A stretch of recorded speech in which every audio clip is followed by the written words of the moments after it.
ഇത് mass Motors ഇതാണ് ഹീറോൻ്റെ മാസ്ട്രോൺ വണ്ടി നമ്മൾ വർക്കിന് കയറ്റിയിട്ടുണ്ട്. നമുക്ക് അതിനകത്ത് പറഞ്ഞിരിക്കുന്നത് സെൽഫ് ചെക്കപ്പ്, സെൽഫ് ഇടയ്ക്ക് ക്ലിയറായിട്ട് വർക്കിംഗ് അല്ല. പിന്നെ അതേപോലെ തന്നെ എഞ്ചിൻ ഓയിൽ ചെക്ക് ചെയ്തിട്ട് മാറ്റാം, ഇതിനാണ് പറഞ്ഞത് കേട്ടോ. അപ്പോൾ നമ്മൾ എഞ്ചിൻ ഓയിൽ ചെക്ക് ചെയ്യേണ്ട സമയത്ത് മാറ്റേണ്ട ടൈമായിട്ടുണ്ട്. അപ്പോൾ എഞ്ചിൻ ഓയിൽ മാറ്റാൻ വേണ്ടി അയച്ചിട്ടുണ്ട്.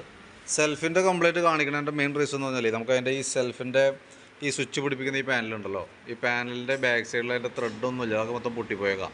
അപ്പോൾ അതുകൊണ്ട് തന്നെ സ്വിച്ച് പ്രോപ്പറായിട്ട് ഇതിൻ്റെ ഉള്ളിൽ നോക്കുമ്പോൾ അറിയാം കറക്റ്റായിട്ട് നിൽക്കില്ല. അപ്പോൾ അങ്ങനെ വരുമ്പോൾ ഒന്നാമത് സ്വിച്ച് കംപ്ലൈൻ്റ് ഉണ്ട്. അപ്പോൾ നമ്മൾ ഒരുപാട് പ്രസ് ചെയ്ത് കൊടുക്കും. അപ്പോൾ അവിടെ ആ ഇത് പൊട്ടിപ്പോയതുകൊണ്ട് തന്നെ നമുക്കത് ക്ലിയറായിട്ട് അത് സെൽഫ് അടിച്ചാലും സ്വിച്ച് കറക്റ്റായിട്ട് വർക്കാവില്ല. അതാണ് മെയിനായിട്ട് കംപ്ലയിൻറ്റ്. പിന്നെ കൂട്ടത്തിൽ കൂടെ സ്വിച്ച് ലൂസ് കോണ്ടാക്റ്റ് കാണിക്കുന്നുണ്ട്. ഈ രണ്ട് ഐറ്റം, ഈ പാനൽ ഉണ്ടോയെന്ന് നോക്കട്ടെ, ഉണ്ടെങ്കിൽ ഈ പാനൽ മാറ്റി സ്വിച്ച് മാറ്റി കഴിഞ്ഞാൽ അത് റെഡി ആയിക്കോളും.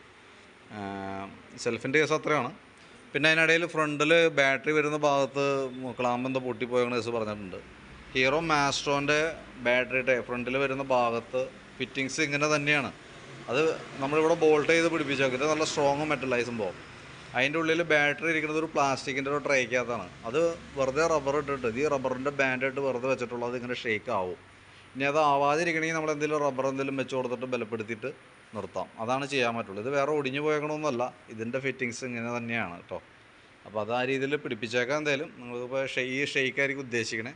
ആ ഷെയ്ക്കിന് നമ്മൾ സെപ്പറേറ്റ് റബ്ബറിൻ്റെ പീസ് എന്തെങ്കിലും വെച്ച് കൊടുത്ത് കേബിൾ ടൈ ഉപയോഗിച്ച് ബലപ്പെടുത്തി നിർത്താം. അത്രയാണ് ചെയ്യാൻ പറ്റുള്ളൂ. അല്ലാണ്ട് നമുക്ക് വെൽഡ് ചെയ്ത് പിടിച്ച് നിർത്താനൊന്നും പറ്റില്ല.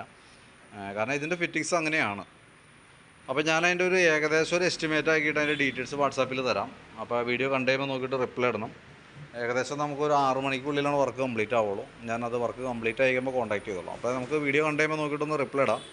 പിന്നെ എന്തെങ്കിലും വേറെ എന്തെങ്കിലും പറയാനുള്ളത്, അതായത് ബാറ്ററി ഡ്രൈവുമായി ബന്ധപ്പെട്ട എന്തെങ്കിലും കേസ് പറയാണ്ട് ഈ വീഡിയോ കണ്ടു കഴിയുമ്പോൾ തന്നെ നോക്കിയിട്ട് റിപ്ലൈ ഇടാം. വർക്ക് കംപ്ലീറ്റ് ചെയ്ത് ഇറക്കണേക്കാളും തന്നെ കോൺടാക്റ്റ് ചെയ്തോളാം കേട്ടോ.